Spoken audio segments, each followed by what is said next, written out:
Okay, I'd like to call the meeting to order and we'll do the land acknowledgement. The municipality of Dysart acknowledges that we are on the traditional territory known as the Williams Treaty First Nations, which includes Curve Lake, Hiawatha, Alderville, Scugog Island, Rama, Bull Swell, and Georgina First Nations. And we thank the nation for their care and stewardship over the shared land. We have a resolution to adopt, have the agenda. We have the resolution, I guess, first, Mayor. Be it resolved that the agenda for the regular meeting of council of the municipality of Dysart Adel held on June 13th be approved as presented.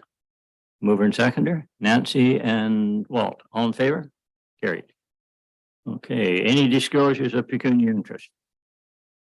Being none, a resolution to adopt minutes.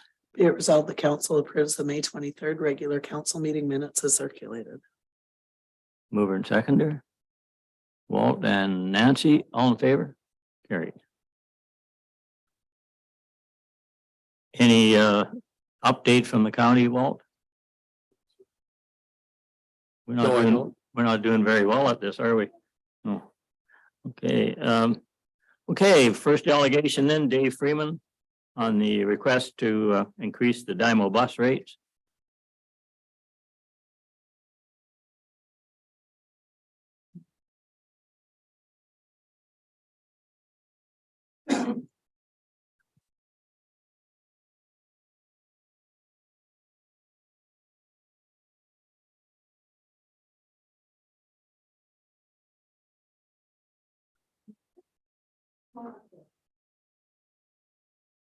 Morning, Dave.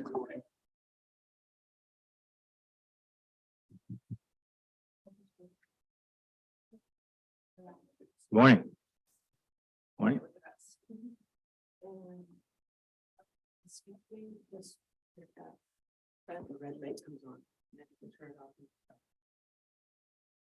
Okay, I'm just going to turn it over to you to make your presentation then.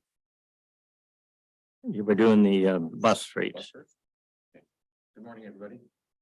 Turn this on. Just here to see you today about the operating rates of the Dymo bus.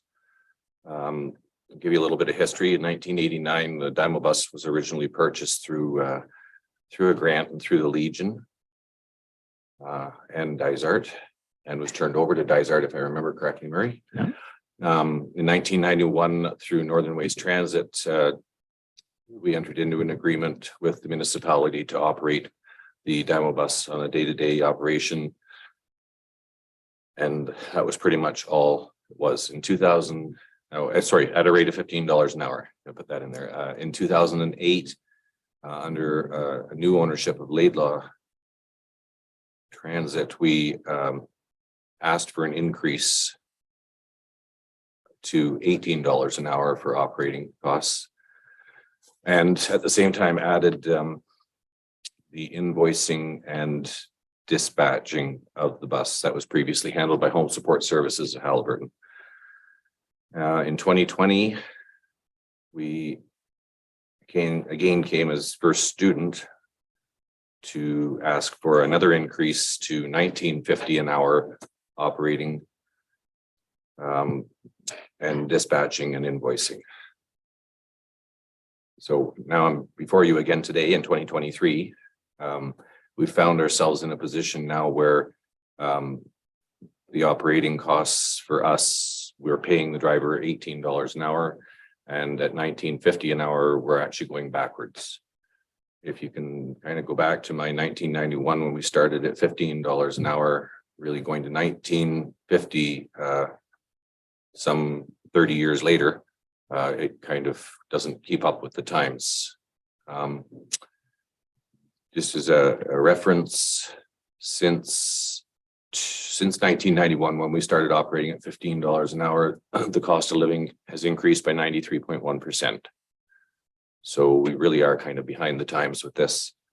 So I'm seeking from you an increase to $25 an hour operating for the hours that we operate the bus.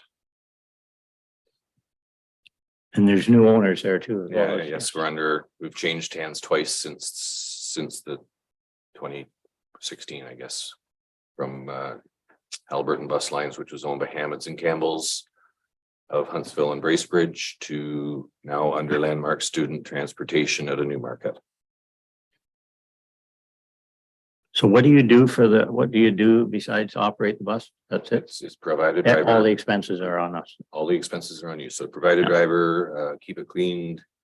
Through COVID, of course, then it was also the extra cleaning, dispatching of it and the invoicing of it. I think it's reasonable with the times. And really to have somebody look after it, and keep it clean, and that's pretty important to us. I don't know who else we'd have to do that, so. Well, I think we're, everybody in agreement then to accept this. Okay, Tamara? Be it resolved, the council acknowledges receipt of the delegation from Dave Freeman and Alicia Sheffy from Halliburton Bus Lines requesting a rate increase for the operation of the Dymo bus. And further, the council approves an operator service rate increase to $25 per hour effective July 1st, 2023. And further, the council directs staff to bring forward a proposed increase to the passenger rate schedule to help offset the operator service rate increase. Okay, I'm a mover and seconder. Barry and Tammy, all in favor? Carried. Thank you. That's in Dave. Well, Dave, you're on your second delegation. Yeah, sorry, and I'm remiss in introducing Alicia. Sorry, I've actually tendered my resignation with Halliburton Bus Lines after 34 years, effective the 14th of July. And Alicia is the new manager. She's been introduced throughout the company anyways, and partially into the community as the new manager of Halliburton Bus Lines going forward.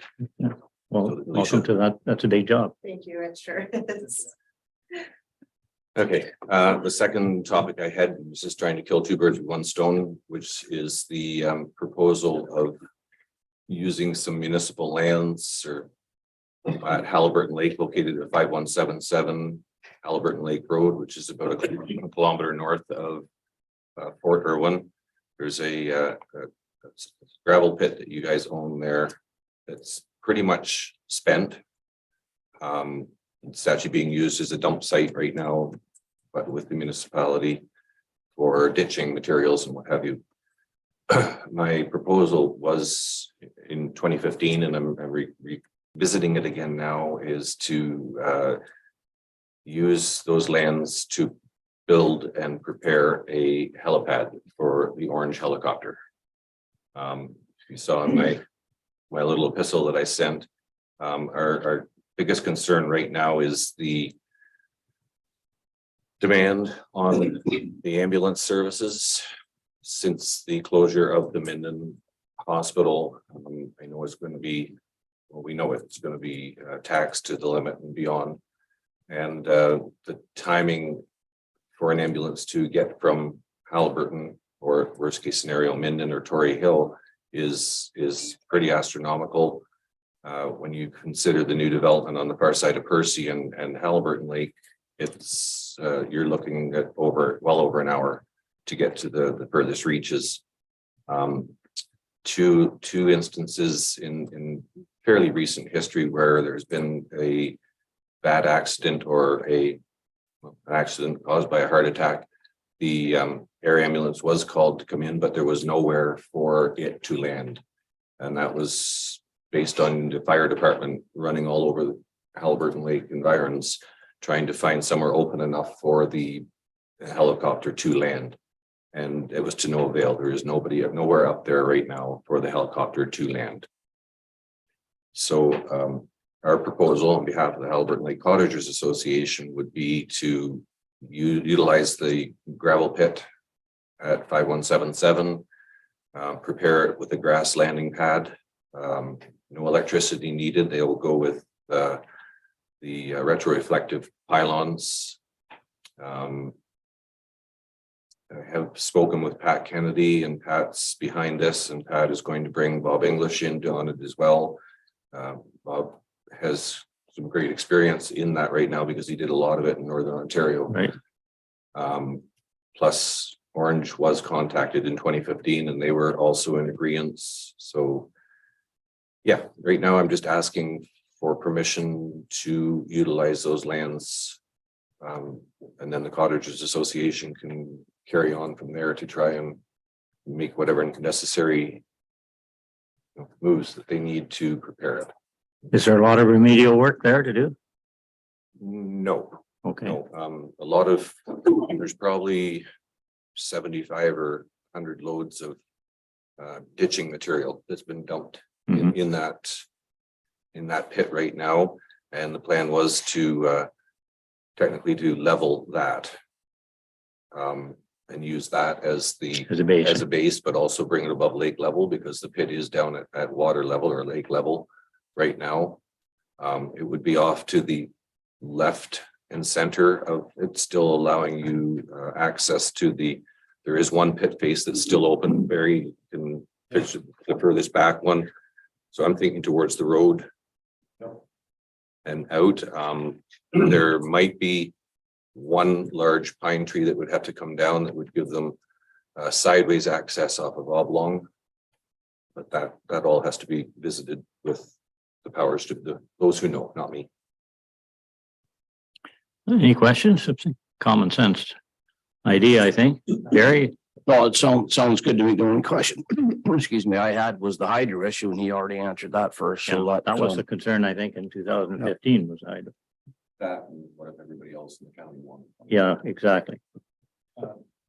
Rob, is that pit is it to the point where it's closing anyway? Is that? Or is it? No, there's still some life left in that pit. But the area that is still active, I'll say, is covered with trees. So the front end more or less is exhausted, but it's still an active pit. Awesome. Okay. Well, so we can put that in it won't affect the pit moving forward if we put it that other side you were talking about. That's a great idea. Okay, I think. So everyone in favor, go ahead with this then? No concerns, Rob, with where we're putting it? No, we'd have to take a look at it on site. I have reached out to the ministry just as a preliminary, because they will have an interest in this as well. Although they may not have jurisdiction on it, they're going to have some say as to where it goes as far as the rehabilitation goes. But I don't think there's anything that's really going to hold this up initially anyways. So you'd arrange with Dave to have a look at it then? Yep. Okay. All right, resolution then? Be it resolved that council acknowledges receipt of the delegation from Dave Freeman on behalf of the Halliburton Lake Cottagers Association requesting use of municipal land located at 5177 Halliburton Lake Road for the purpose of constructing an emergency air ambulance helicopter landing pad, and further directs that staff return to council with a report on the feasibility of moving forward with the initiative in the proposed location. Okay, and we should have that right away. Mover and seconder. Walt and Pat, all in favor? Carry. Thank you. Thank you, Alyssa. That was easy. You don't often get 2 for 2. No. Great. We'll remember. Yeah. Okay. Fire department then, Dan?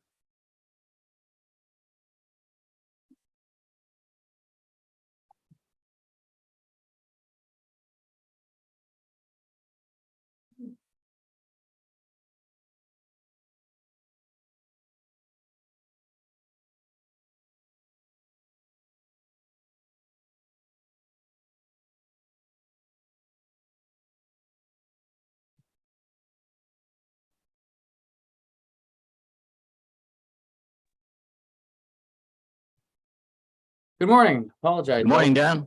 Always feels like forever trying to get in as a panelist here. Hope everyone's doing well. Quick update on our call volume. It's a pleasure to actually be able to say our numbers are a little bit lower than they were for the month of May last year. One thing, definitely last year we had a dry season and we had a lot more grass fires. This year we had an extremely dry season and we jumped on it quicker with the fire ban, and certainly it's been helpful that the province has put in their restricted fire zone for our area. So that's kept our actual fires down, which has been seems to be the main drop in our call volume. Otherwise, our numbers seem to be sticking pretty close to what they have been going forward previous years. Any questions on that? All right. Walt? Yes, Dan, I'm sure that all the counselors and myself and Murray, were going to be asked when the fire ban might be being lifted. Do you have any talk on that going on right now, or? So generally speaking, the chiefs have been trying to meet either Tuesday afternoon or Wednesdays so that we're having decisions made for the weekend. Yesterday's update from the MNRF, all of the indices for the fire, all of our surface stuff is certainly finally wet enough. We're down to low, but a couple of the subsurface, so we're talking the first, say even 2 to 10 inches, is still extremely dry. So we're hoping, because it was nice steady rain, that it might have had a chance to sink in, and but they were actually still listed as extreme. But I'm hoping today's report will show that being a little bit lighter. But we're certainly going to make sure that this is something reflected countywide. I haven't had a chance to talk to them. I'm sure we've had rain across the entire county, in which case we're probably going to be pretty close to making that decision. But we will also be supportive of the province. If they haven't decided to lift that, then I'm sure that that will reflect upon our decision to lift. Does that make sense? Yes, thanks very much. Okay. Any other questions for Dan? Resolution then? Be it resolved, the council acknowledges receipt of the fire department report for May 2023. Mover and seconder, Nancy and Pat, all in favor? Carried. Thank you. Thanks, Dan. Okay. Public Works, Rob.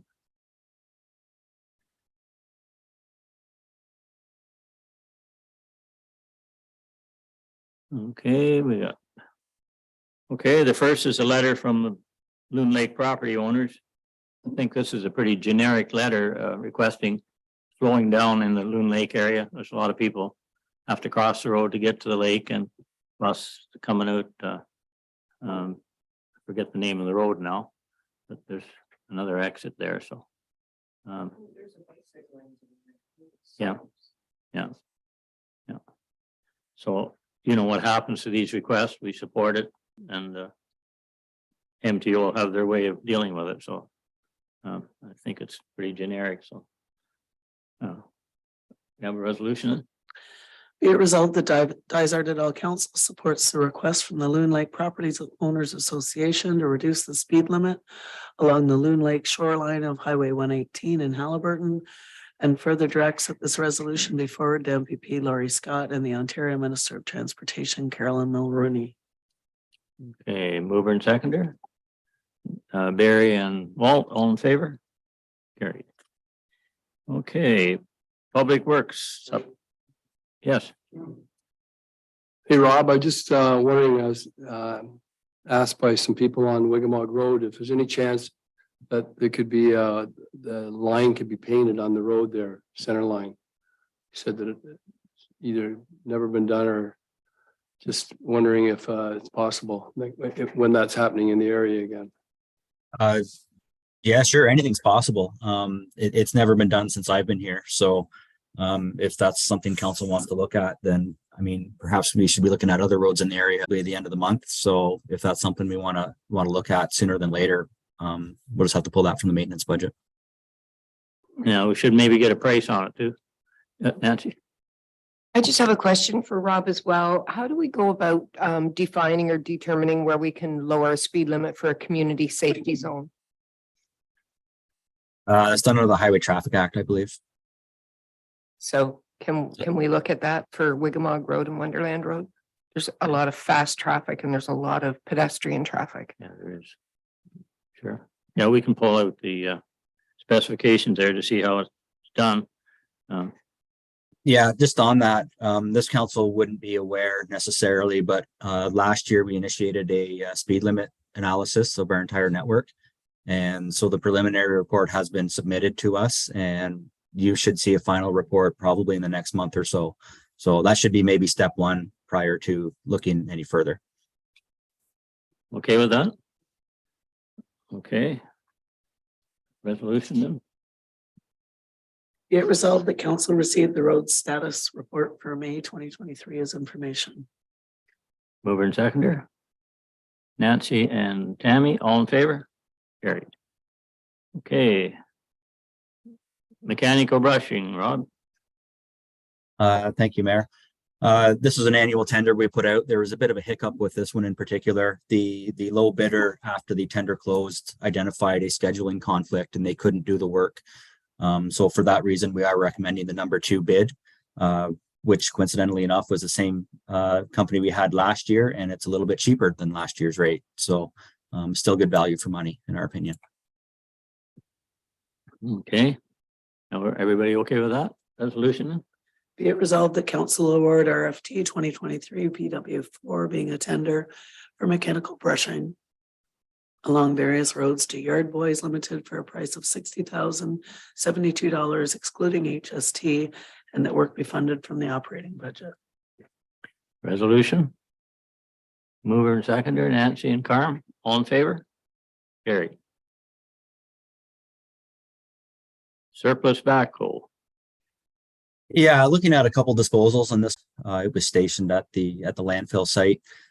Initially, we had proposed a new backhoe to be purchased this year. But once that budget was passed, we realized that the county was offloading one of their used ones, which would have been a good fit for the West Guildford landfill. So we purchased that for $55,000, and it was meant to be a stopgap. So we're not buying these high ticket items so frequently.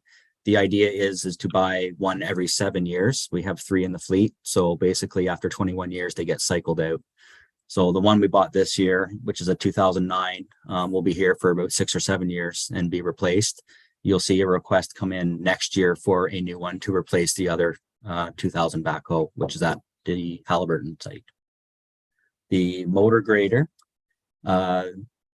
we have not had a spare grader until we bought the new one in 2017. So what we're proposing is to offload our spare and kind of cross our fingers for a couple of years and replace it in 2026. And that will bring that life cycle in line for a 10-year life for the primary grader and a 20-year life cycle for the spare. So we'll never have a grader that's older than 20 years, and our primary will never be older than, excuse me, the primary will never be older than 10 years. Pat? Were we chatting a bit ago about having a tractor backhoe in Harcourt? I think we did. I wonder if that might be a better suited spot for keeping that one and sending it to Hart. This is my own opinion, of course, my suggestion, keeping that one, Robin. I don't know, in my own opinion, of whether we should let go of the used motor grader, the older one, until we get a replacement for it in the future, just in case. We're, in our own business, we're having trouble getting parts and everything like that for certain things. I'd hate to see ours go down, the good one go down, and us be let empty handed. It's my own opinion again, but anyway. Yeah, our concern with that is the engine's got 12,000 hours on it and hasn't had any major work to it. And now the circle and the mold board is starting to cause us a bit of grief, and we just got a quotation on it for over $20,000 for repair. I see. Rob, is that something like if a grader did go down, I mean, we can go to a different municipality possibly, or the county or something in there, and they would help? Is that kind of a standard agreement you guys have, or? Yeah, we don't have anything formalized, but we do help each other out. I mean, there's also the private sector that can help us out. The bigger concern is the winter maintenance in town in the winter, but we now have some single axle trucks with reversible blades, so we can kind of look after that until the grader gets repaired. The county still have 2 graders and they hardly ever use their graders. At least Yeah, I'm in not my sure if they have experience. 1 or 2, but yeah, they don't get used a lot, more for shoulder grading.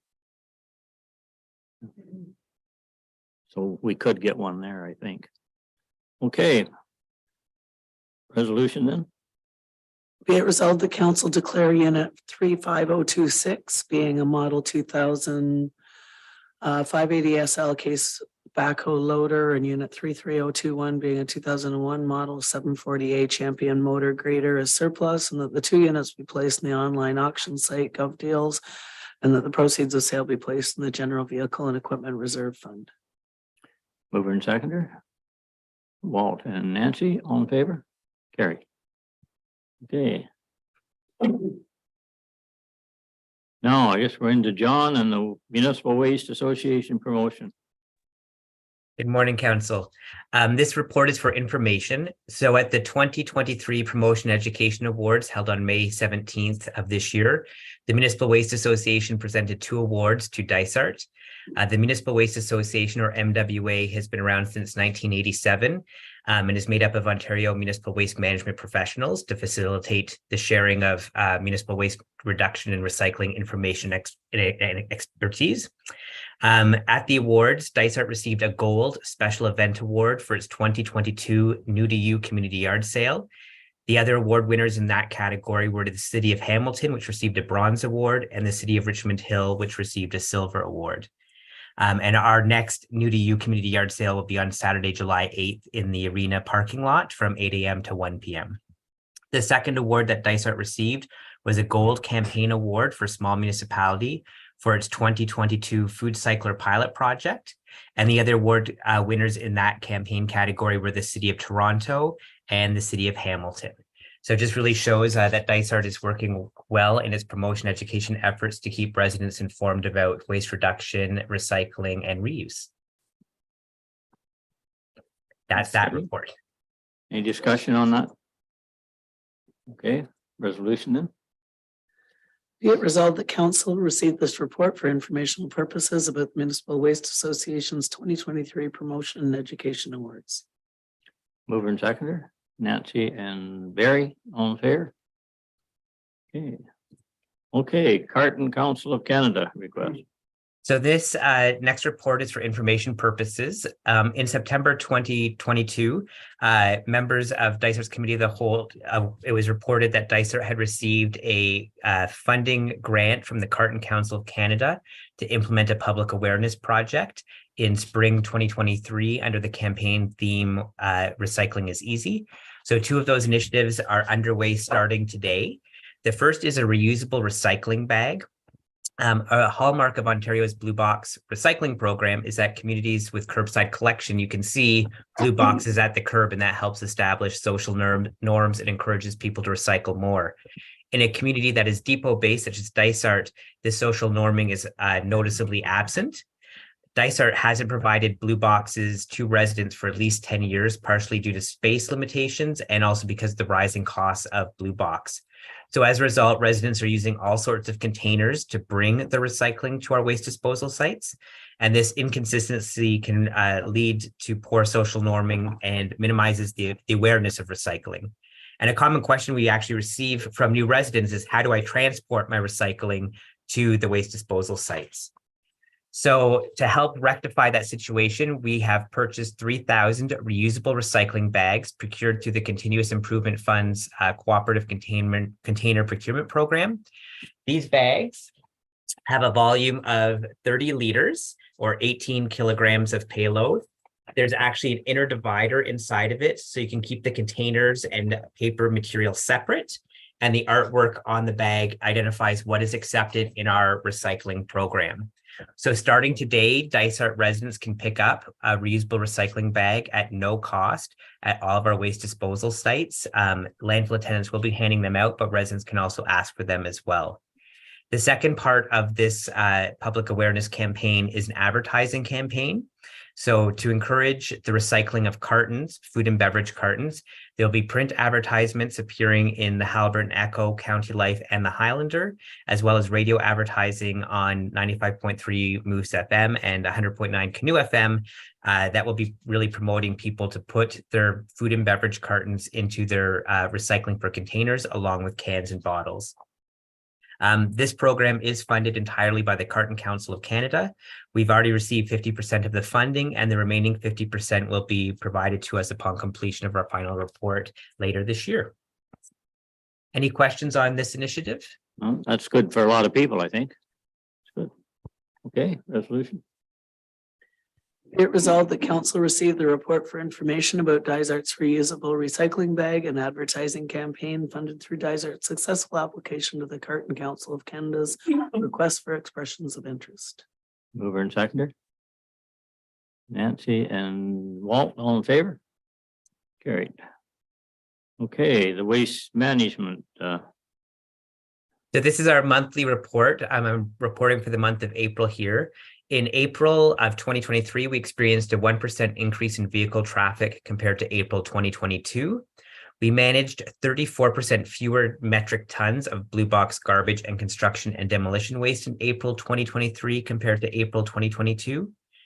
We received 2% more revenue in April 2023 compared to April 2022. We also had a 34% decrease in hauling and processing expenses in April 2023 compared to April 2022.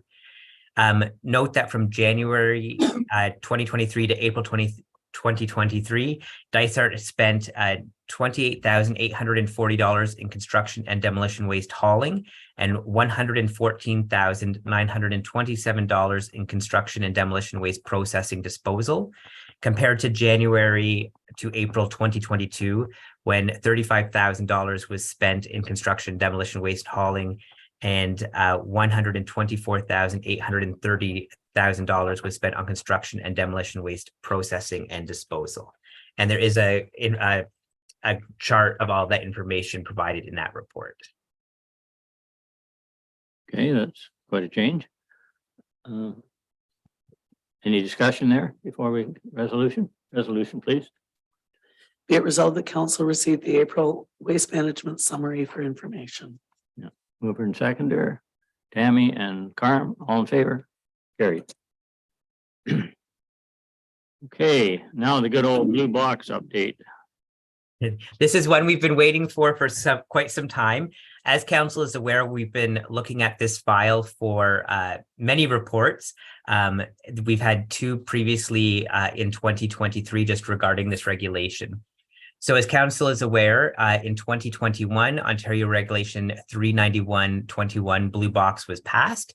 This regulation aims to expand the residential blue box to more communities, standardize the blue box materials across the entire province, and more importantly, make producers of paper products, packaging, and packaging-like products 100% financially and operationally responsible for the residential blue box program.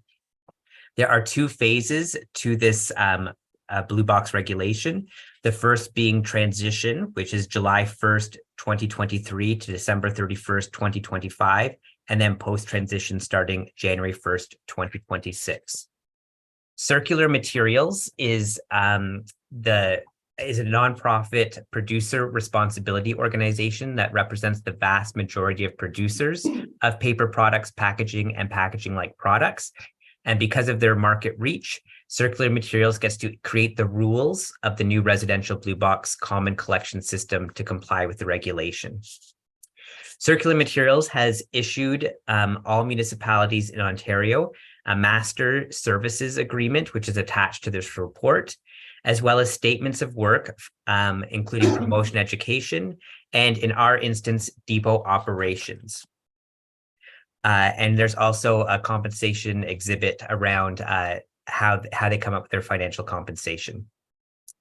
I just really want to note that after very extensive advocacy efforts made by Dysart and other depot-only municipalities, Circular Materials has issued a depot operations statement of work that would see Circular Materials fully absorb the cost of hauling and processing residential blue box materials during the transition period, which was not something we were expecting at this point.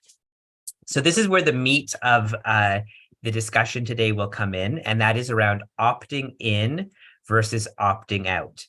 Opting in means that Dysart would enter into an agreement with Circular Materials in compliance with the master service agreements and statements of work. Opting out would mean we would not sign with Circular Materials. I'm just going to take us through what each of those two options being presented to Dysart Council are. So opt-in, this again is where we are executing the master services agreement and statements of work from Circular Materials. In that instance, starting January 1st of 2024, residents in Dysart could continue to drop off their acceptable blue box materials at Dysart's 5 waste disposal sites. Dysart would have to meet obligations regarding reducing contamination in the blue box system. The commercial sector could continue to drop off recyclables at Dysart's 5 waste disposal sites until the end of 2025, with Dysart paying $200 per metric ton of total materials based on 3.75% of our materials coming from the commercial sector. Dysart would receive approximate revenue of $86,531 in 2024 and 2025 with the CPI adjustment. And that's based on the revenue that they would present to us minus the deduction of the commercial blue box materials. And the big thing to note is Dysart would not incur any costs for hauling and processing of residential blue box materials, which in 2023 is budgeted at approximately $315,000. So if we were to opt into an agreement with Circular Materials, that is how the blue box system would work in 2024 and 2025. If Dysart Council opts out of entering into an agreement with Circular Materials and the statements of work, residents would drop off their garbage at Dysart's 5 waste disposal sites, and then they would drive somewhere else to drop off their blue box materials. The regulation does require Circular Materials to open the same number of depots for blue box materials as there are garbage depots, but there is no obligation for those recycling depots to be located near our current sites. So you could maybe drop off your garbage at Harcourt and have to drive somewhere else to drop off your blue box materials, as an example. Dysart would not incur any costs for hauling and processing of residential blue box materials. Again, $315,000 budgeted in 2023. We would not be able to collect commercial blue box materials at our sites unless we were to arrange for a separate hauling and processing contract and to determine how to fund that program, whether it be user pay or tax base. So this is a lot to absorb. We've been going through this process for about 2 years now, leading up to this report. Our plan is that council could give us a direction on whether we want to opt in or opt out of our master services agreement and statements of work with Circular Materials. We would then, if we opt in, we would then come back at the July council meeting with a bylaw to execute that master service agreement and statement of work. I see Rob has his hand up. Sorry, John. Yeah. Yeah, there's certainly a lot of information in there and I maybe missed it. But could you set aside the $315,000 in haulage costs that won't be spent? Can you just clarify the revenue that we could get as well if we opt in? Yeah, so if we opt in if we opt in with Circular Materials, we would be not incurring the cost of $315,000 for hauling and processing. We would receive revenue of approximately $86,000. And that's to cover off our operational blue box costs to collect that material at our sites. Pat? You said if we opt in, it sounds almost like they're painting us into a corner anyway. It's either we're in or somebody's got to drive all over the county to put their egg carton somewhere. I get what you're saying. So opt-ins eternally, on that note, is that correct or? So opt-in is during the transition period, which would take us to the end of 2025. We will then essentially go through this process again for post-transition for 2026. All right. So it looks to me we're close to being positive of $400,000 next year, if that's the case. That kind of rough numbers. Yeah, correct. All right, and it won't affect the serviceability, I guess, or the quality of service for any of our landfills, like somebody from Kenesaw Lake wouldn't have to drive to Dysart, put plastic in or what have you. Correct. correct? So if we opt in, it is essentially for the next 2 years status quo for our site users to drop off their blue box materials. Sounds like a good deal. Yeah, it does. Are you recommending to opt in then? I would recommend at this point, we will continue to negotiate with Circular Materials on some of the terms within the actual master services agreement and statements of work. But looking at the offer presented to us, I think it is a reasonable offer for us to consider. Any other discussion on this? Tammy? Is there a timeline on this? Like So- how, if it's a signed contract? So the timeline of our agreement with Circular Materials would be January 1st, 2024 until December 31st, 2025. So we have a little bit of time to make a final decision. Circular Materials is chomping at the bit to secure some Okay. of these agreements. So we've let them know that we would, if council were to approve this, that we would come back with through a resolution and a bylaw at the July council meeting of this year. So the Circular Materials would hear from us officially at the end of July, whether we are officially signing the agreements. Walt? Yes, John, so if I read this correctly, we'll continue to drop basically everything off, say at whatever landfill site that you use. And we're gonna benefit by $400,000. Essentially, yes. And if we opt out, you're saying that I drop my stuff off at West Guilford, but I might have to drop off the other stuff at, say, Harcourt, if that was the, It could be anywhere in the Yeah, that's what I mean. municipality. Yeah. we're like, where I'm just using as far away as possible. Yeah.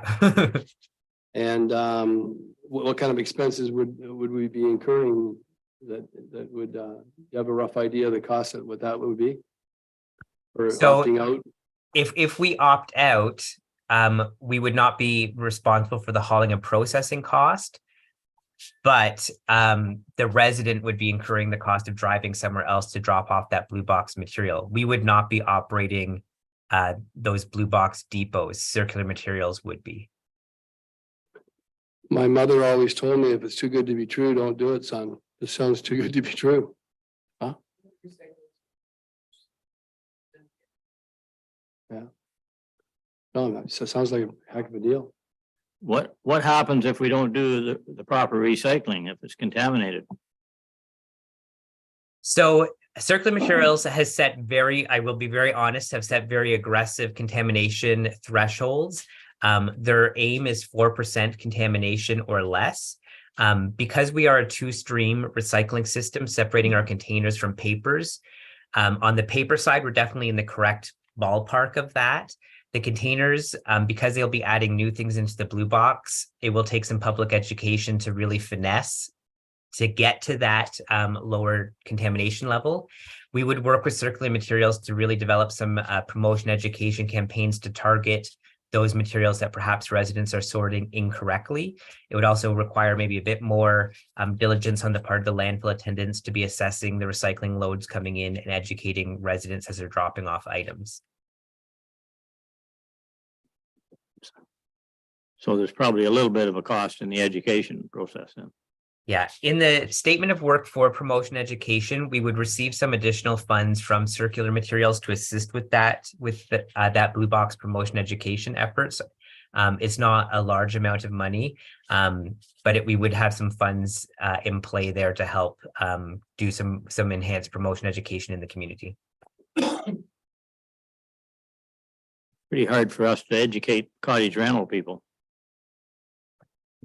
Yes, it is a challenge. I would say in large municipalities, they have a similar issue with apartment buildings and so many condos. And we have a lot of people that are visiting here. But the great thing is the Blue Box program will eventually become standardized across the province. The acceptable materials will be the same, whether you're in Toronto or Dysart or Timmins or Thunder Bay. And that will be an amazing development for the entire province. John, did they, beyond 2025, did they give you a structure as to whether these savings or revenues would change in that note, like kind of riding on Walt's coattails here, just making sure that they don't get you to opt in and all of a sudden the whole scope changes and next thing you know, we're paying for it again, but. Yeah. We anticipate in 2026, the funding scenario would be somewhat similar.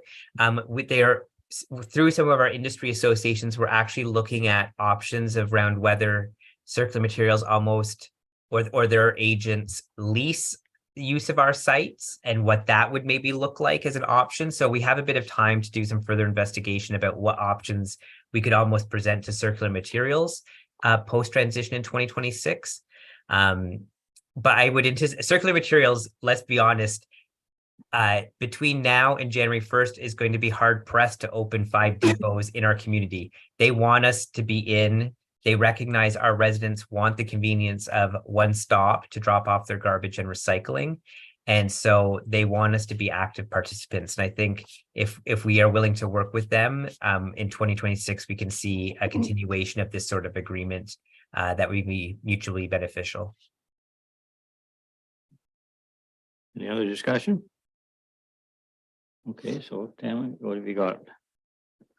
Be it resolved, the council receives this report for informational purposes about OREG 39121 Blue Box. And further, the council directs staff to prepare a bylaw to opt in of master services agreement statements of work with circular materials. Heard that resolution, so we're opting in. Okay, mover and seconder. Nancy and Pat, all in favor? Carried. Thank you, John. Thank you. Okay, building and bylaw.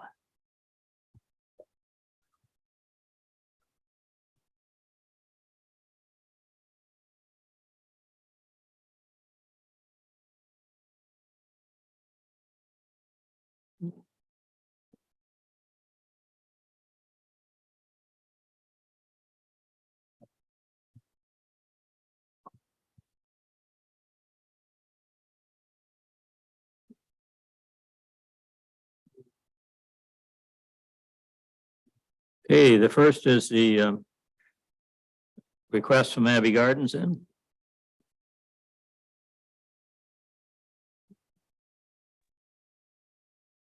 Dan, you comment on this? Yes, I certainly can.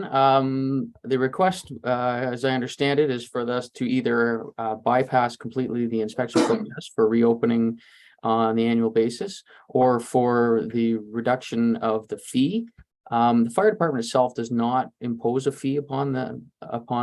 I believe it's all been factored into the whole purchase price for the inspection through the bylaw aspect of it. And I feel that it's something that should be done on an annual basis. Myself attended this year, and even though this particular food truck has been inspected on an annual basis, in talking with the staff, I learned something about their process this year, which I wasn't aware of previously, and I was able to make some further safety recommendations. So I do feel it's something, at least for us as an inspection process, it should continue. Okay.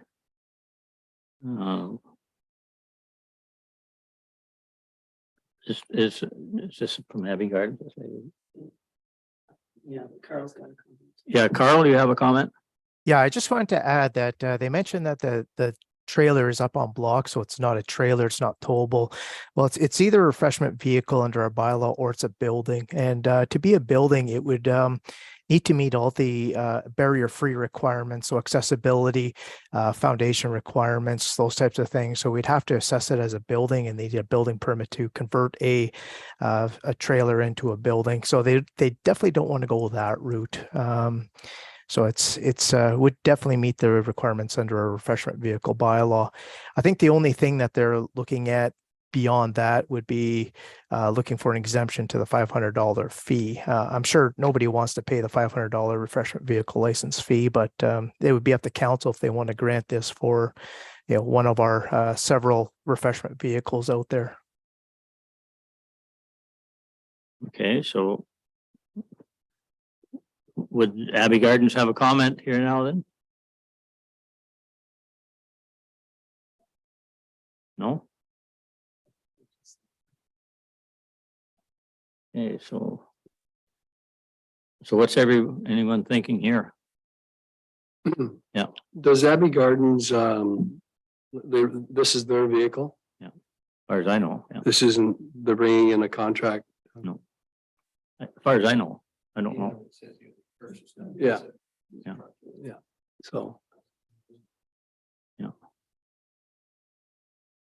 Yeah. Is it different because it's a not-for-profit? Well, that's a good question. No. I think it's been always treated as a, for the license, as far as I know.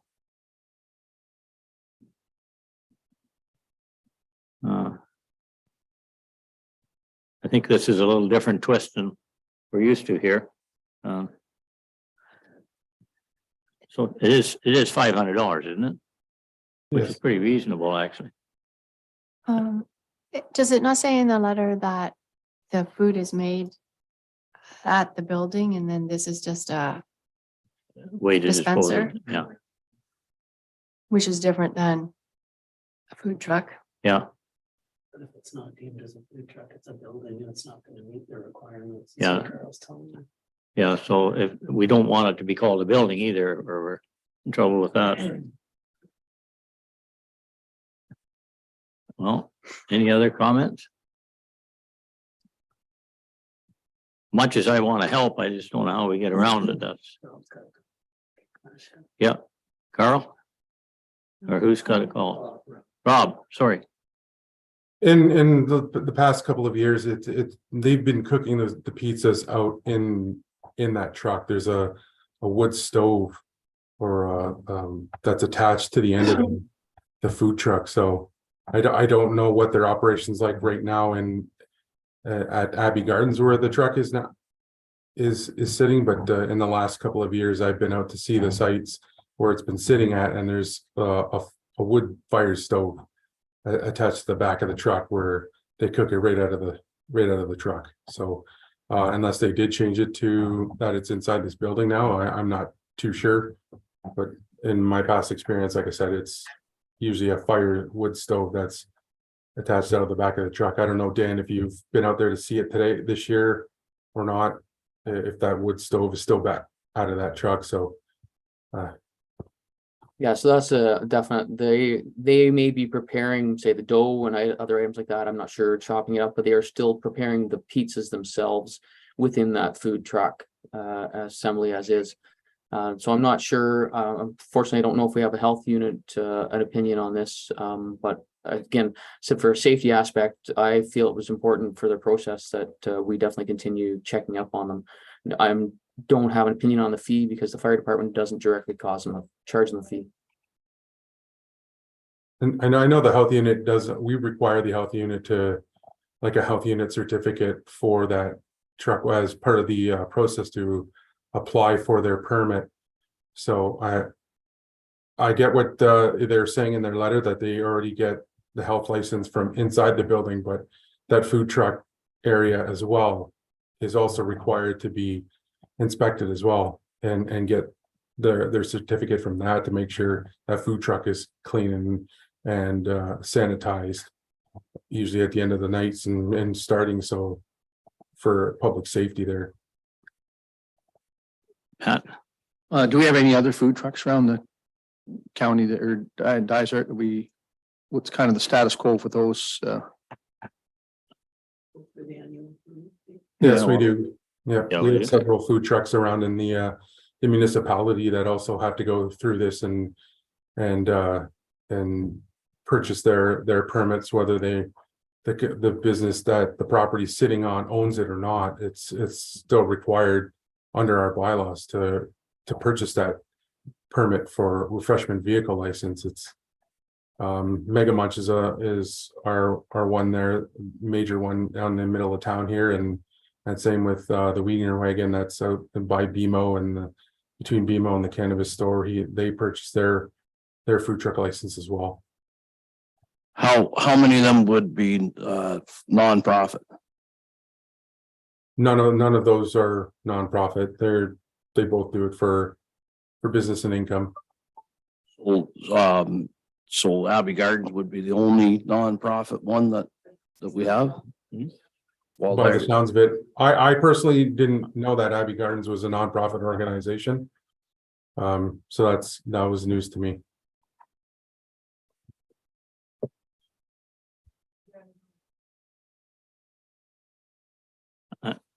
Anybody else comment? I'm gonna throw my hat in the ringer here, but on the same note, I think just out of fairness of the community, and I do understand Abbey Gardens is not for profit. They got a lot going on there. There's a lot of, financial action, we'll say, around that place on that note. So my own opinion is we allow them to do it. It's no problem, but I think that the 500 is more than fair for what it could derive out of the profit of the whole place. That's my own opinion, of course, but anyway. I can't help but agree with you. In fact, the 500 is pretty low. Pretty low. Yeah, if you flip it, yeah. Okay, resolution then. Be it resolved that council acknowledges receipt of the correspondence from Ashley McAllister, Director of Operations, Abbey Gardens Community Trust, requesting an exemption from bylaw 2004-42, which governs refreshment vehicles in Dysart et al., and further denies the exemption request. Okay, mover and seconder. Walt and Carm, all in favor? Carried. Okay. That was a tough one. Building permit activity, Carl?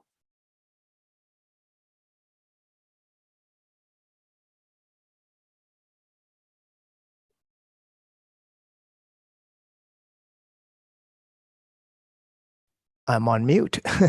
Sorry, the building permit report for May, the building permit numbers are down compared to the last couple of years, but the construction value is way up, and a big portion of that is due to the Sir Sanford Fleming residence buildings that are we've issued permits for. So I just want to recognize the investment that Sir Sanford Fleming's making in the community with those two buildings. Otherwise, everything seems to be on par with the last couple of years. Okay, any discussion on that? Resolution? Be it resolved that council received the May building permit activity report as information. Mover and seconder, Nancy and Tammy, all in favor? Carried. Okay, septic maintenance inspection. That'll be you as well, Carl, or, oh no, maybe not. Yeah, so Bree and I can look at this one.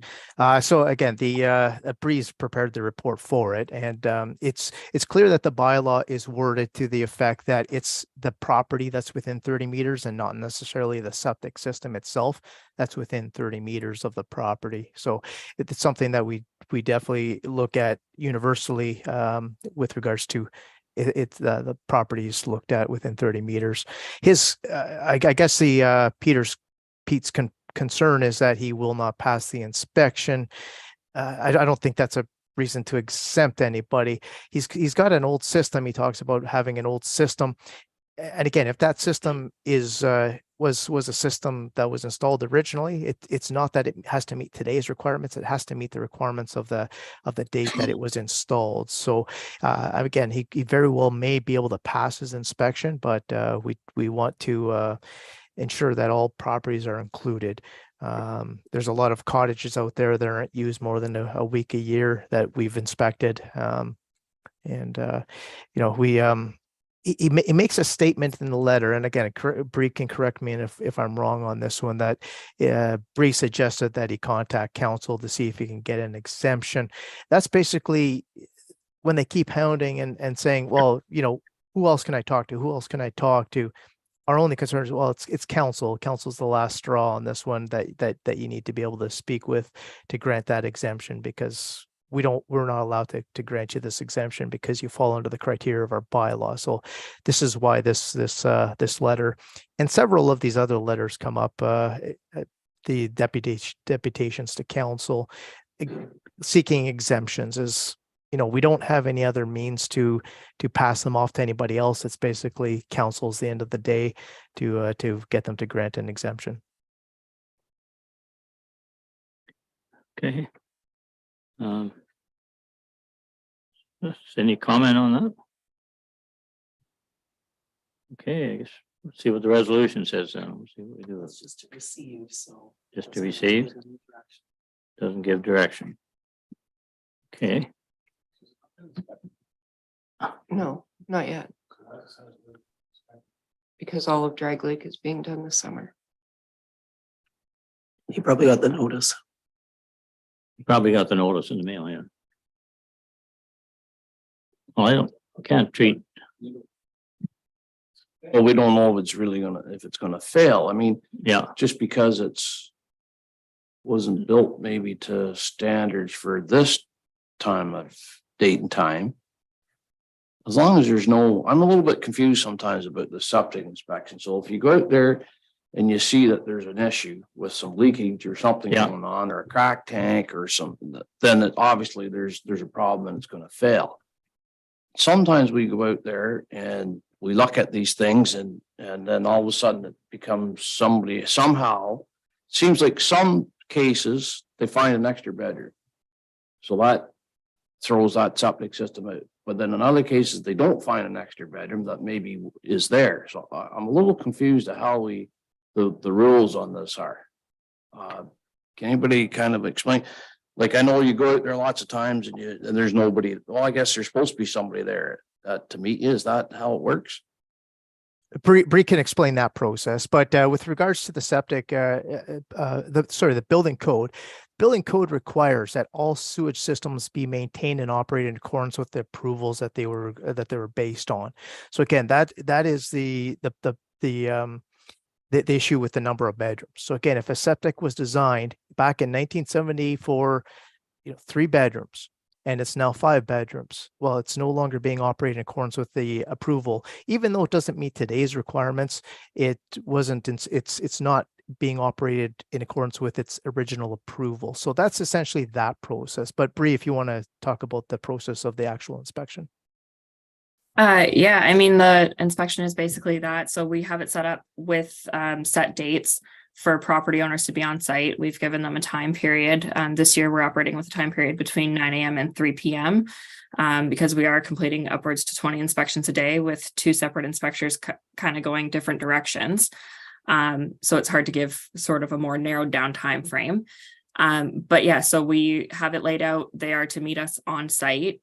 We request access to the dwelling to do the walkthrough to confirm number of bedrooms, so daily design flow, as well as confirm our which fixture units and stuff like that are going to be useful for us for our flow tests. And then move on to the next step of basically doing the actual septic inspection following our walkthrough. We also are walking through all of like the accessory structures and stuff to confirm that a garage and a shed are being used as a garage and a shed. And their permitted uses are basically what they're being utilized as, and there's no extra bedrooms kind of stashed in other places where they weren't originally accounted for. But yeah, that just kind of goes back to what Carl's suggestion was, is that we have, in most cases, when we're flagging number of bedrooms and such, we're flagging it based on what the health unit's septic approval or use permit or whatever it was called at that time that it was installed. That's what we're going off of. So we're not just kind of pulling numbers out of thin air by any means. We're just, trying to enforce it based on what the approval was. so I think he's a little ahead of himself here, I think. Yeah, so I don't, let's wait and see what the results are. I don't think we can move on this today, but Bree? I'm just to add, I just quickly looked up the property. So he is due for his inspection on July 10th. So we're not going out there until early July. And based on what I can tell, we don't have any septic approval for the property. The only permitting that we have for any of the structures there is it doesn't have anything to do with regards to septic. It's just an accessory structure. So we don't have any way of looking up any kind of septic information. So we really don't know what we're going out to until we get there. There lies the problem then. Well, I think we just go ahead and do the inspections and see what comes out of it. But there may not be a septic system there, is what you're saying. I mean, I think he's attested to the fact that there's something there. It's just whether or not it's something like when it was installed, who did the installation, or what it was installed to accommodate based on what's there. There's differences. Okay, any other discussion? Okay, so just going to receive it, I guess, for now. Bree or someone write back to him and let him know that that's the plan, or? Should I call him or what would be the best route? Yeah, well, she probably is gonna let him know, I would think. I don't know. Yeah, Or I mean, you- I can follow up with an email and just let him know that based on today's discussion, we're gonna proceed with the date as long as he's able to meet us there, or we're happy to accommodate a different date if there's a better date for him. I think that's a good idea. Okay. Resolution then? Be it resolved, the council acknowledges receipt of the correspondence from Pete Curry regarding the septic system located at the hunting camp on 1760 Dudley Road. Mover and seconder? Nancy and Barry, all in favor? Carried. Yes. Marie, I'm just gonna jump in while Bree and Carl are here. On the septic inspection program, and this is just general information that when we're getting I guess requests from people's septic systems, and namely, there's a couple elderly people that have a large cottage property that they live in all year and are found to be out of compliance, not out of a bed failure, but just that they've got 5 bedrooms, 2 bathrooms, and there's 2 people living in it and what have you, but on a fixed income that can't afford to put in a new bed. I'm just wondering if, you know, of course, they sell their home to move somewhere else, or they sell the place to go somewhere else. There's not too many places to go. So the bed hasn't failed. And, you know, essentially, we all know here that if there's 6 bedrooms, there's the capacity there to have an Airbnb or the, you know, big parties on the weekend or what have you. But on the same note, with some of these other ones, if, is there a mechanism there we could look at whether it gets inspected yearly or something like that? All I'm getting at, I guess, to be blunt, is not forcing elderly people out of their houses if their septic system is still functioning on that note. And I know we get into a lot of forks in the roads with these inspections because there's a lot of different angles and beds and what have you. But anyways, I'm just putting that out there as information on that note from what we're hearing on the installer side, you know. Go ahead, Bree. Bree has the information on this one. Yeah, I mean, it's kind of goes back to Carl's first statement earlier on, is basically we have to enforce it based on code requirements, based on like code sizing. So if their approvals for one thing and they're operating, whether they're using all bedrooms at one time, they're set up as bedrooms, they're being operated, essentially operating their dwelling as a number of bedrooms. That's why we've set up the reduced fee process for a septic review for the purposes of the program this year, which allows them to go through the opportunity of decommissioning those rooms, which just basically means change the use of the rooms, sell your bedroom furniture, use it as office, a sewing room, etc., things like that. Basically change the use so that you're bringing your dwelling back into compliance as that number of bedrooms that we have the use for. And that's going to be the most cost-effective way for people to kind of go around these types of problems. But only because we're from my standpoint where I am, my hands are tied based on what the minimum code standards are required for. And I don't know if Carl wants to jump in there and add to it. I just don't think that we really have the flexibility based on what the code says. Yeah, so we do give them, if we find that issue, we do give them the option to either bring their system into compliance, either by upgrading the system or by reducing the number of bedrooms. So we give them that option, give them that process. Our regular process for septic evaluation is $250, which we brought down not long ago from $450. But for the septic reinspection program, to do a simple one, and that's only counting bedrooms, it's $150. So we've greatly reduced that process, only because it's a simplified process, and we wanted to make it a lot simpler. We were running into a lot of these, so that is always the option. And it is interesting, the number of situations that you brought up, Pat, or Councillor, is the number of these exact situations where they have too many bedrooms, but they want to maintain all those bedrooms for whatever reason, and they have to upgrade the septic system. So it's not like they don't have an option, but hopefully that answers your question. Yeah, it does. I didn't know that you guys made that available to them in terms of reducing that. So anyways, I'll pass that along. Yeah, sorry, just to add one more thing to it. Like I said, it's like even with our timeframes things. So when we send out our remedial action letters, we're sending it out with set timeframes. But the timeline for like so say for the bedrooms this year, we did extend a lot of our timelines because we know that with our program operating as well as other municipalities operating their programs, our partners in the field are quite inundated.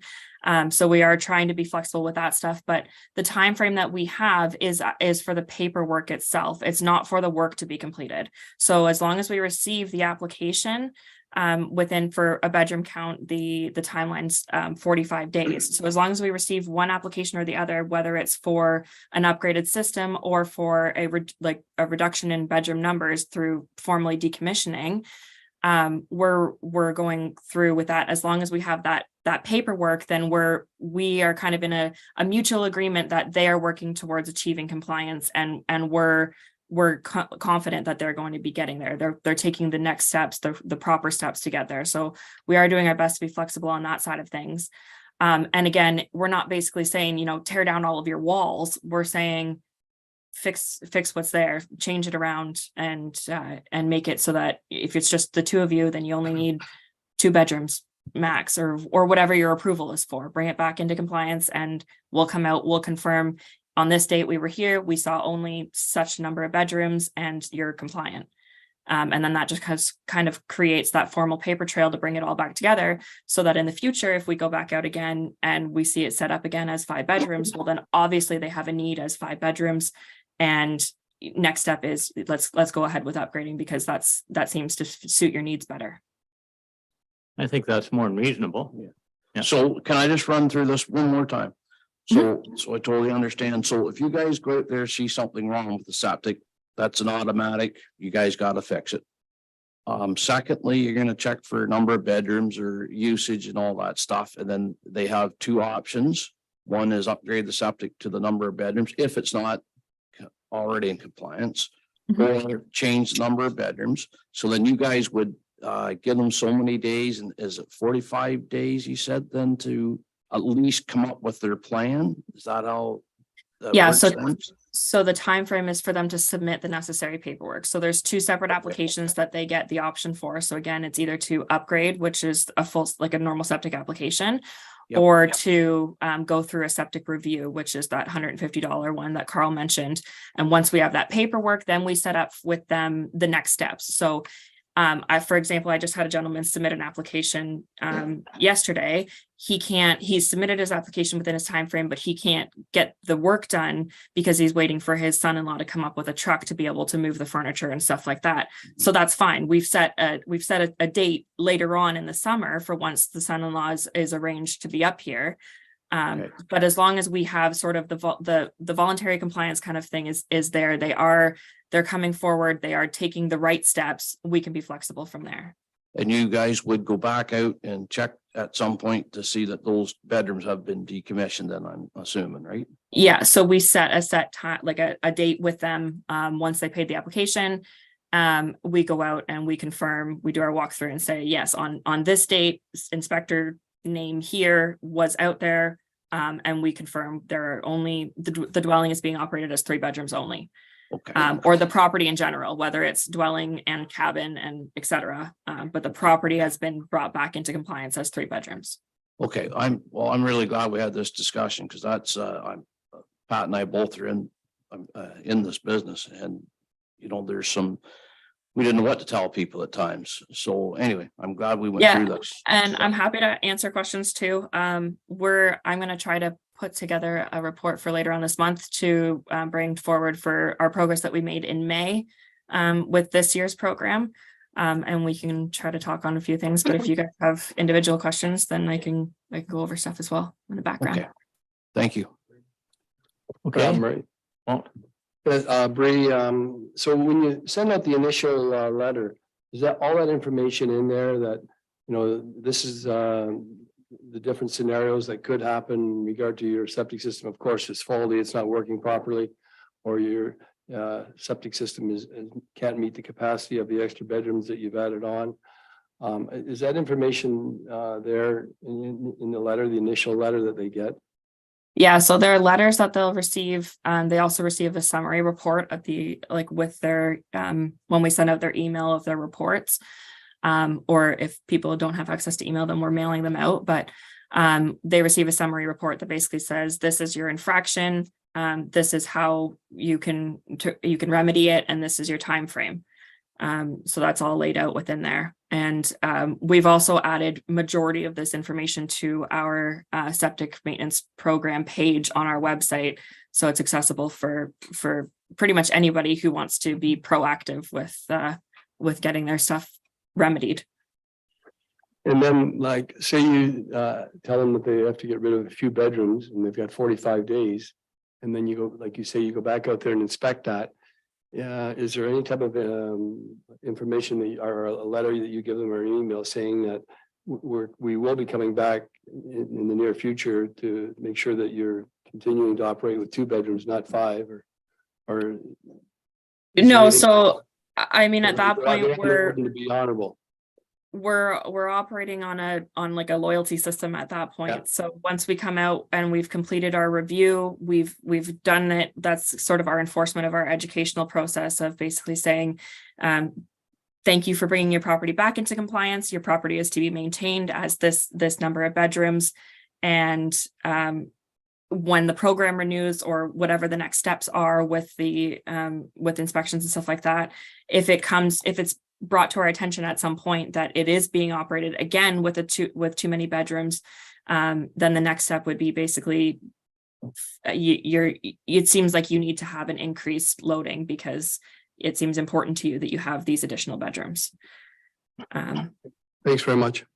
I think it's pretty clear that we're trying to work with people, so that's what we need to do. Okay, anything else? Resolution then? Yeah, we've already done that. We're good then. Okay, so site alteration, Carl? All right, so with this site alteration, from the last month, I've only heard one concern, and that was from one member of council with regards to one group's concern. And so the biggest concern they had was fish habitat. And I do tend to agree with them. From the get-go, I said fish habitat was one of the I didn't fully understand it, didn't fully have the information that we needed to incorporate into the bylaw into an enforceable document. So we've ended up taking that fish habitat out after having conversations with certain agencies, that there's no perfect tool for creating fish habitat. I do provide that information in the report. Hopefully you've had a chance to read it. If there's any additional questions you have on the fish habitat and why I removed it out of the bylaw, definitely ask those at this time. Was there anything else that any councillors wanted to mention about the draft bylaw at this time? Nancy? In section 5, number D, a 5-meter wide path to access the water. Mhm. So what's in that 5-meter wide path? Can it just be like straight direct access down? It could be. It's a 5-meter wide path. So some properties, if they're straight down, you're now having to basically create switchbacks, those types of things. So it's not necessarily 5 meters straight down, but within that 5 meters, then you can branch off and create these patio, a patio to up to 20 square meters, those types of things, gardens, garden. And trellises. that's encouraged through the bylaw? as Well, opposed it's to permitted. Yeah, it's drainage permitted. down into the lake? Yeah, it's permitted within the bylaw. It's permitted within the current tree cutting bylaw. So that's why we've incorporated into the site alteration bylaw. I think Carl's still expecting a few more comments from members of council on this bylaw before we bring it forward. We did have a review with a group from Canisius Lake, and they pointed out several things. Some are doable, and actually some of them probably aren't. So is that fair, Carl? Yeah. It's one of the things that they brought up, and again, we could always incorporate into the thing is provide a limit on what the amount of site alteration is within that setback. So I mean, you could see how people would be able to take advantage of this. And let's say they have only 100-foot lot and they create a 20-meter wide, patio that takes up a lot of that area and allowed to cut a lot of those trees. So maybe there should be a restriction as to the percentage of lot front of disturbed area. I think 25% was thrown around, that 25 up to 25%. We can easily incorporate that into the bylaw as well. That's not a concern. If that's the direction that council wants to go. Carm, did you have something? Oh, yeah, Marie. Of course, I get lots of pushback on this too right now. There's a lot of lakes in my zone, obviously. And everybody's thought with it is we're making this just as confusing as the county bylaw. We put too many, no disrespect to you, Carl, you're doing your job, everything's great, but that's just, they think we got too many things that are too hard for the average person to understand.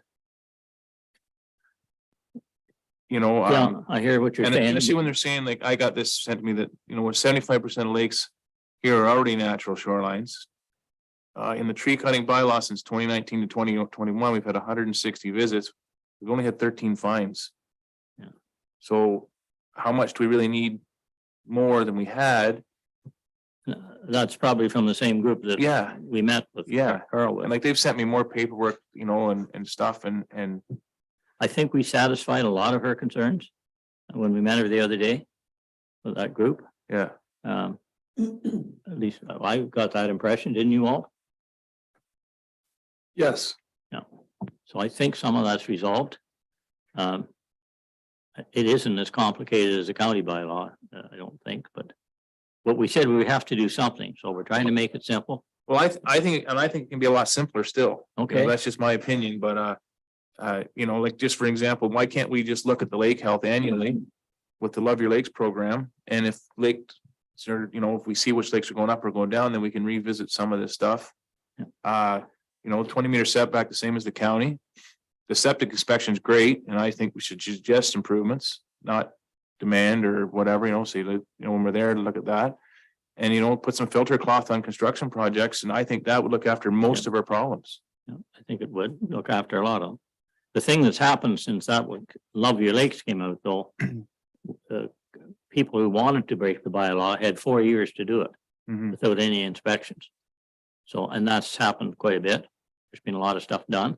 I don't know how we fix that. But it's showing on the Love Your Lakes surveys here that our lakes aren't as bad as the media is trying to proceed it, right? We're not that bad off. Well, on many lakes, we're not. You're right.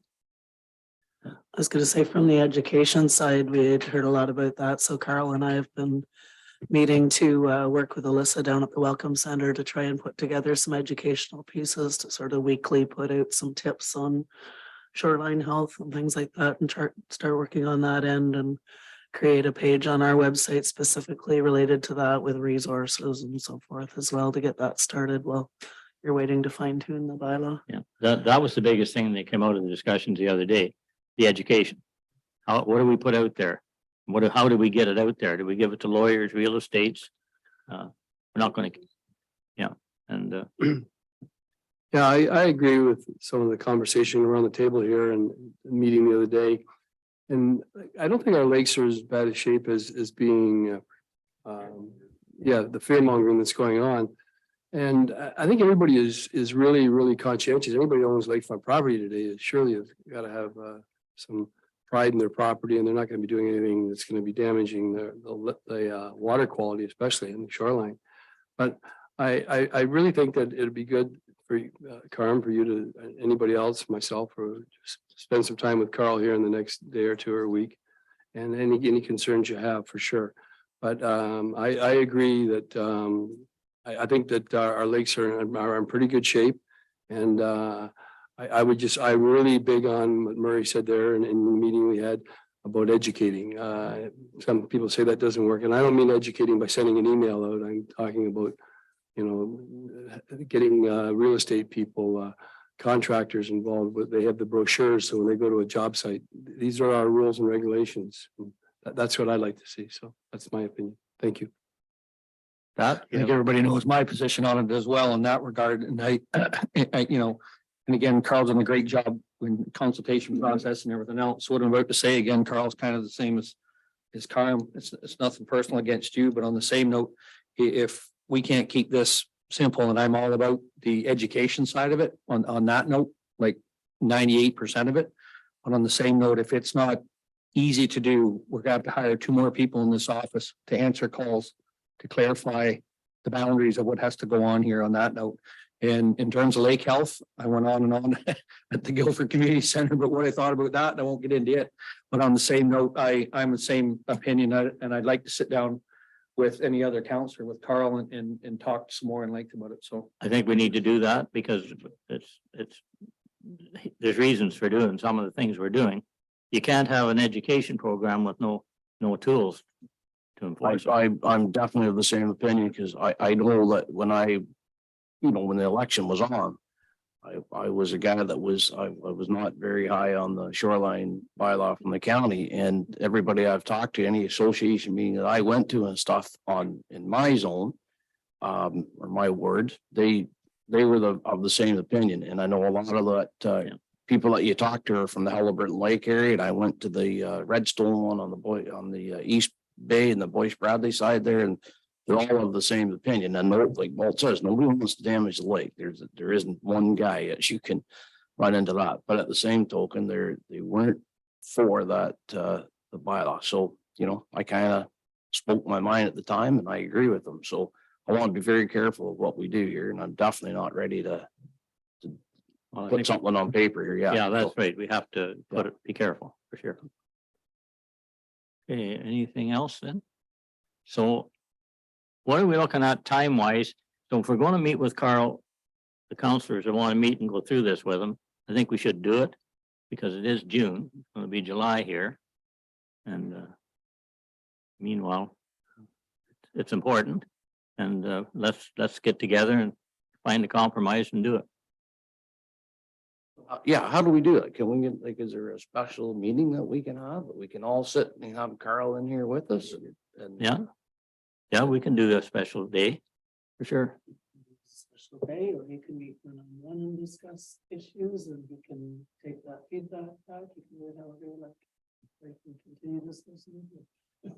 Well, I'd like to see if we could have a special meeting where we're all here and get our, to everybody put their 2 cents in, and then see where we all sees us face to face and knows exactly what we're thinking, because he's put a ton of time and effort into what he's done so far. So Yeah, he's done a pile of work. And by then maybe we'll have something on the education side too. So before the next meeting then, or does that make sense? What's a good day for everybody? This is always difficult. Tuesday? Okay, so let's look at a date here then. 9, yeah. Or 8, if you can make it.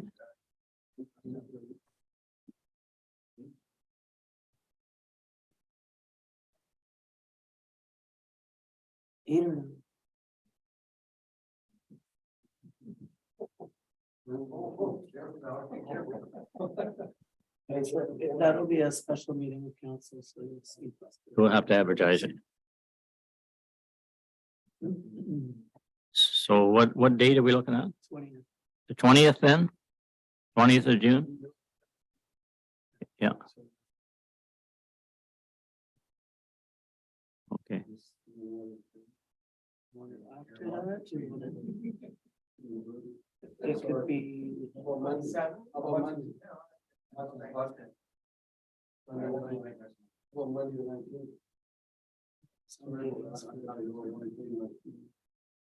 How about Thursday? 22nd, how's that? Yeah. Can we do that?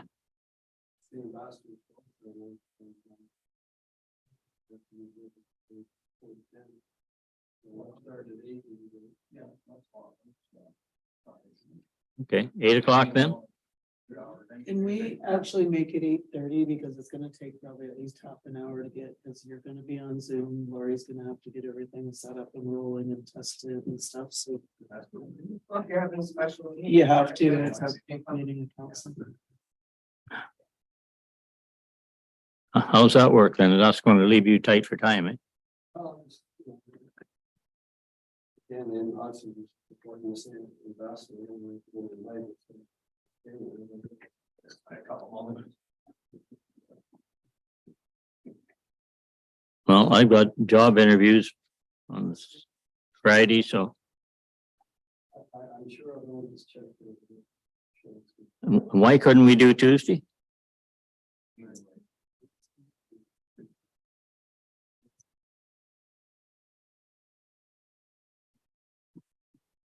want to be here? No, I said that with no disrespect, even if, hey, Thursday at 8:30. We're all gonna be here at least an hour. We can go first, we can talk for that long, yeah. I think it makes it perfect. That works for you. That works for you, Carl?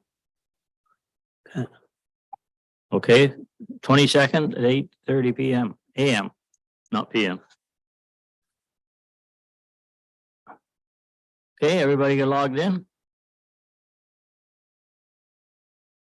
So have we done the resolution on that? Just making sure I write this down, so I'll forget. Yes, I will. Be it resolved that council received the site alteration draft bylaw update report as information, and further that council hold a special meeting to discuss same on June 22nd. At 8:30 AM.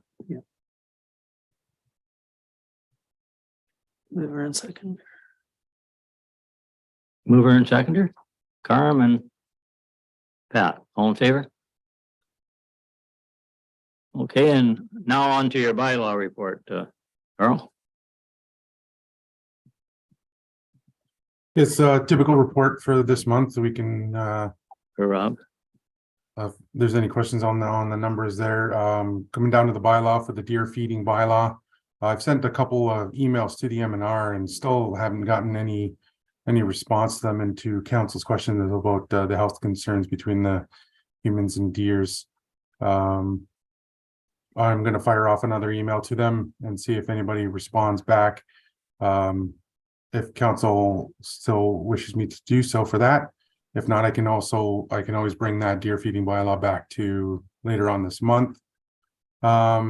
Licensing in business licensing issued 4 campground licenses in May, 2 refreshment vehicles and also 4 lottery licenses.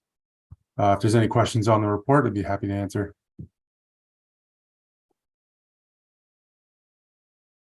Nancy? About our the ongoing infractions for zoning, especially now there's 19 over 6 months. Are they like in a legal sort of process somewhere? Nope, Or they're they, just here's up to your timeline. They haven't met their timeline yet. They haven't met the timelines yet, is what it is. Some of them I haven't met the timelines. Some of them I need to follow up some more with, but that's what it is there. Speaking of, I shouldn't say it's an infraction. I don't know if it's an infraction of it. What, any more word on Wigamog? So I did have a meeting with the Aurora Group on Thursday of last week. Deputy Mayor sat in with the on that phone call. Apparently there was still Hydro connected. And Hydro had signed off on their demo report, but failed to fully disconnect all of the buildings. And I did receive a couple concerns from some residents out there about hearing some big banging, and that's what I'm chalking up to, is that Hydro wasn't disconnected when they went and demoed one of the buildings that's currently demoed and caused a huge bang in there.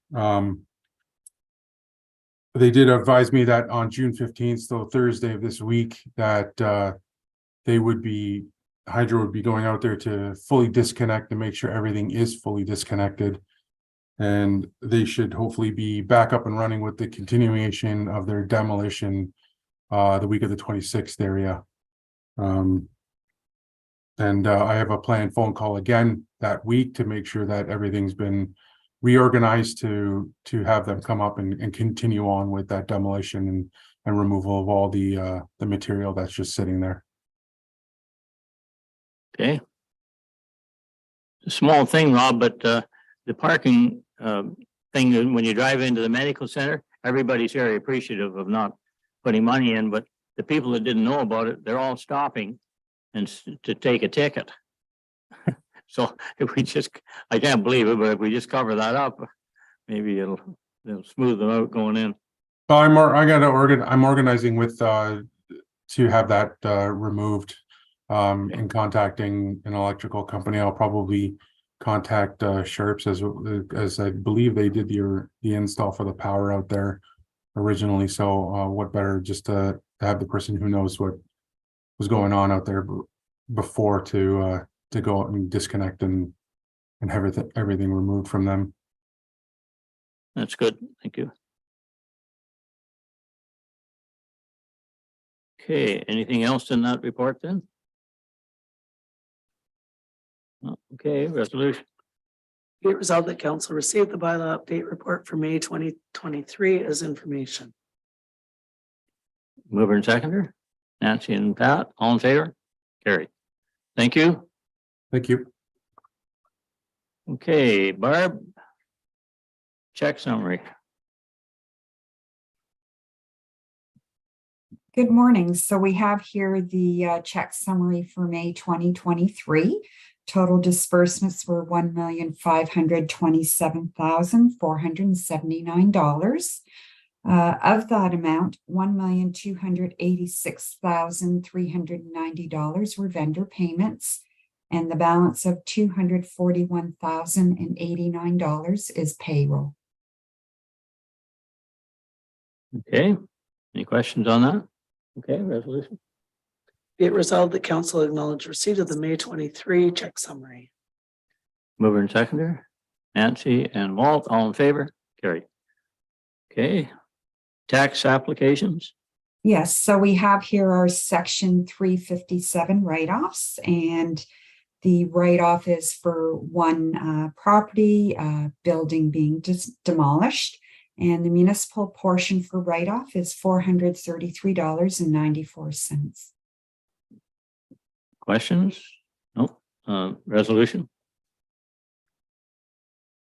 Be it resolved that council authorizes tax adjustments for applications made under section 357 of the Municipal Act as follows: municipal portion 433.94, county portion 323.78, and education portion 210.06.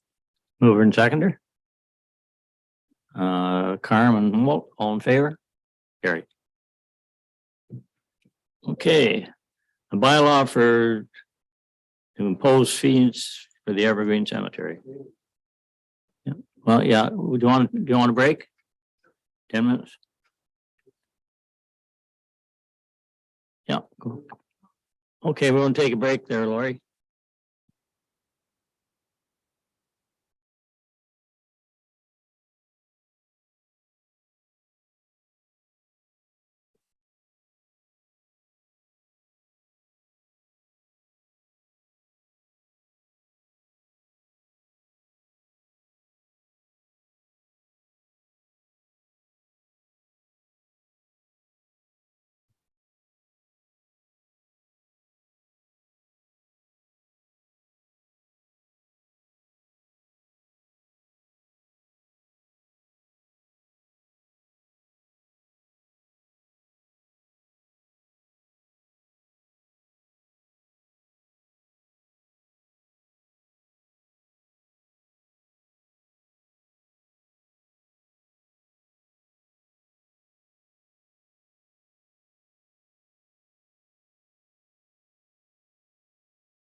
Hey, Barbara, do you want to give us an update on the cemetery, Evergreen Cemetery fees?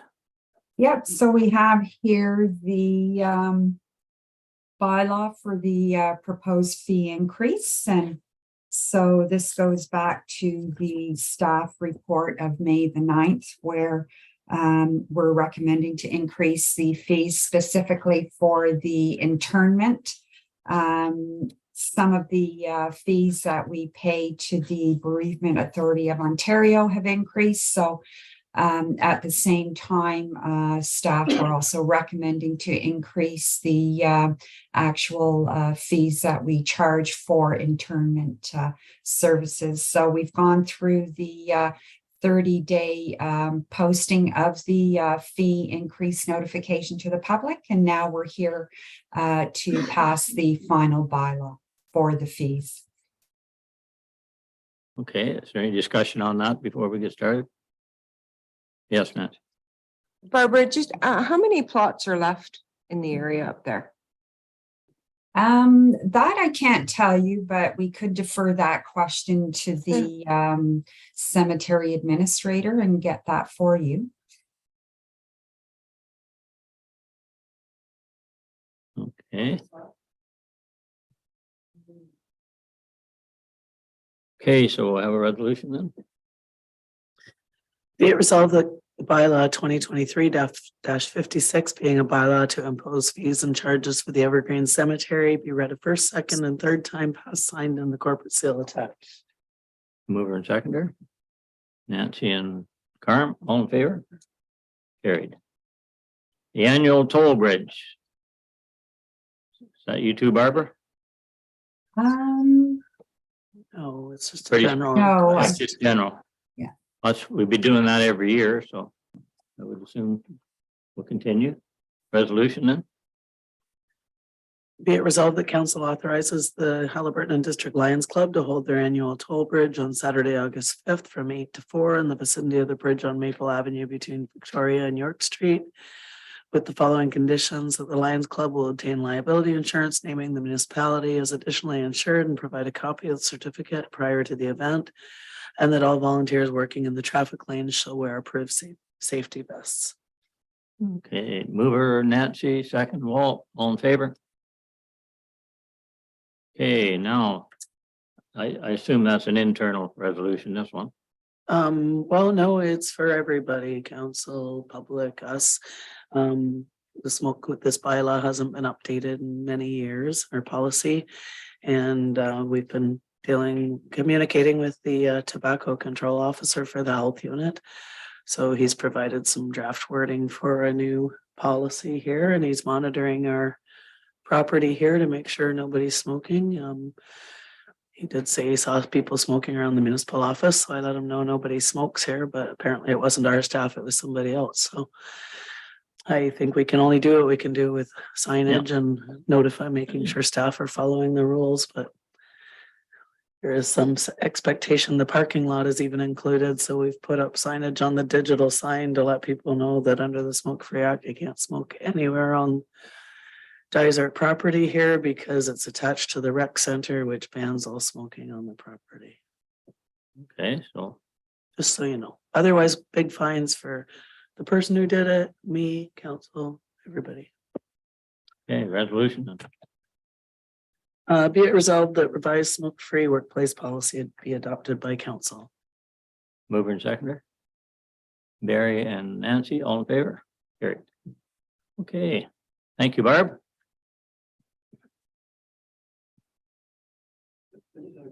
Yes, So they've hired somebody, you're saying that's monitoring this?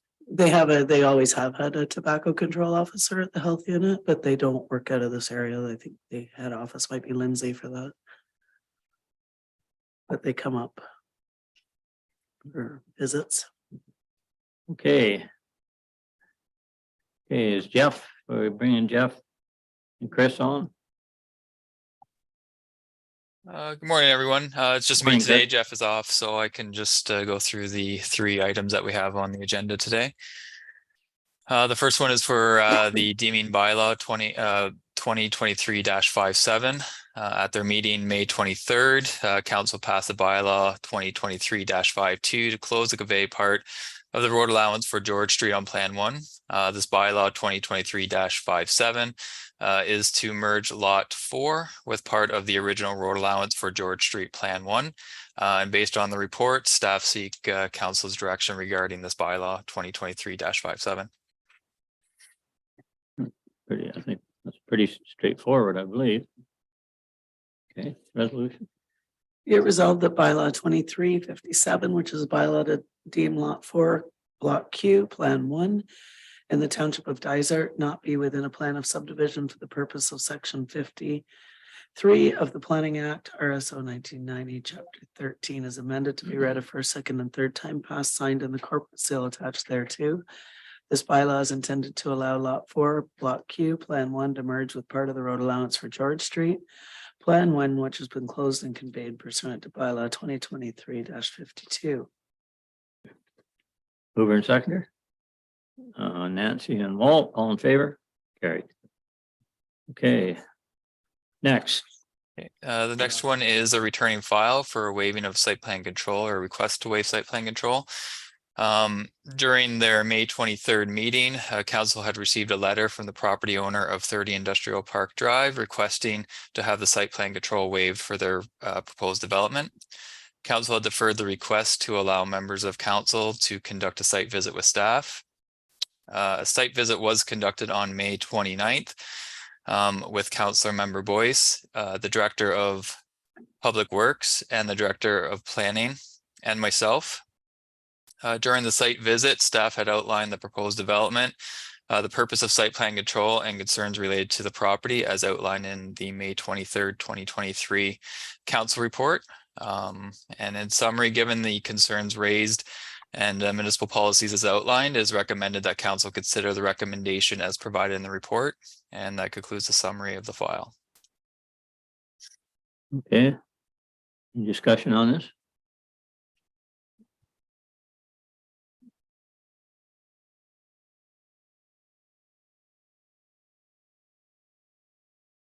Yeah, resolution, I guess. Be it resolved that the request to waive site plan control for the lands legally known as concession 9, part lot 13 in the geographic township of Dysart be received for information, and that council deny the request to waive site plan control for the subject property based on municipal policy and comments received related to the proposed development. Discussion? Mover and seconder. Pat? Walt, all in favor? Carried. Okay, and the next one.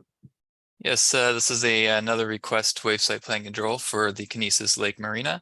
The owner has erected a seasonal event tent without a building permit and is now wanting to obtain the building permit for the structure on the subject property, which because of the size of the structure would require site plan control.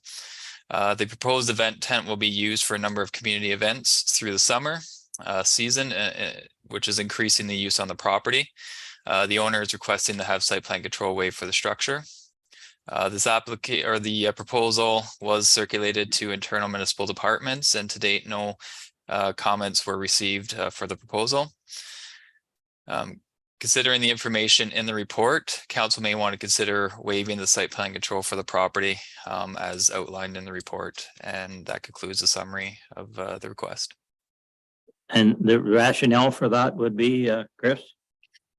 Well, the rationale was that they do meet the parking. They have done some extensive work for the shoreline vegetation and the engineering for erosion for the lake, and that they continue to do so. And that they, this is an annual thing that's going to bring people to the area. It's good for, these community events, and at the end of the day, it does meet the policies and procedures, and it's not a large area that's being taken into consideration for the proposal. And they have done some reforestation and they are doing some remedial work.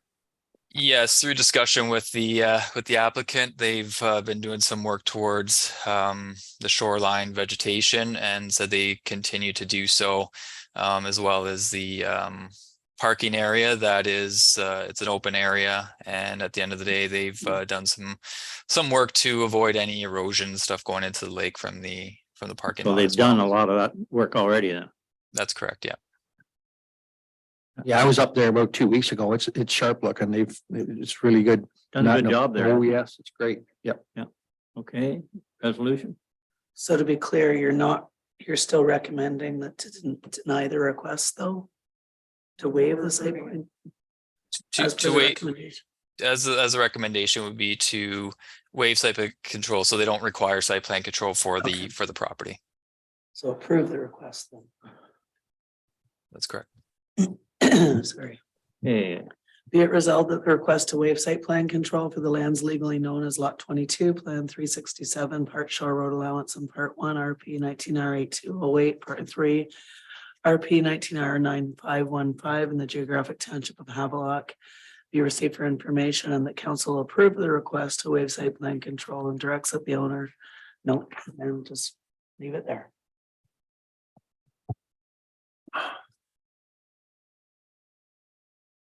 you want to delete that? Okay. Mover and seconder. Barry and Carm, all in favor? Carried. Okay. We might as well go right into closed section and finish this off then.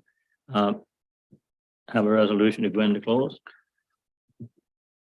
Be it resolved that council adjourn its regular meeting at 11:02 a.m. to discuss matters pursuant to section 239(2) of the Municipal Act pertaining to a proposed acquisition of lands in the township of Dysart and Guilford, property on County Road 1 and a property on our landfill buffer zone. Mover and seconder. Barry and Nancy, all in favor? Carried.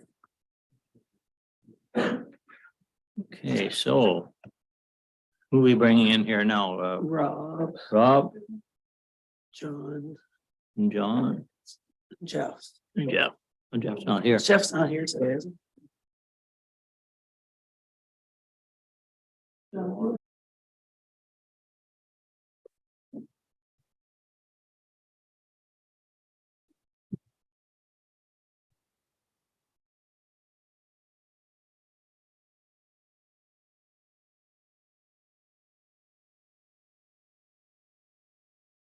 You're good to go.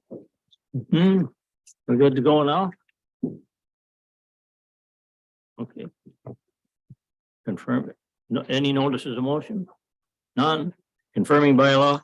Be it resolved that bylaw number 2023-58 being a bylaw to confirm the proceedings of the regular council meeting held on June 13th, be read a first, second, and third time passed, signed, and the corporate seal attached here too. Mover and seconder? Nancy and Tammy, all in favor? Carried. And the adjournment? Be it resolved that council adjourn its regular meeting held on June 13th at 12 p.m. Moved by Tammy, seconded by Carm, all in favor? Carried. Thank you.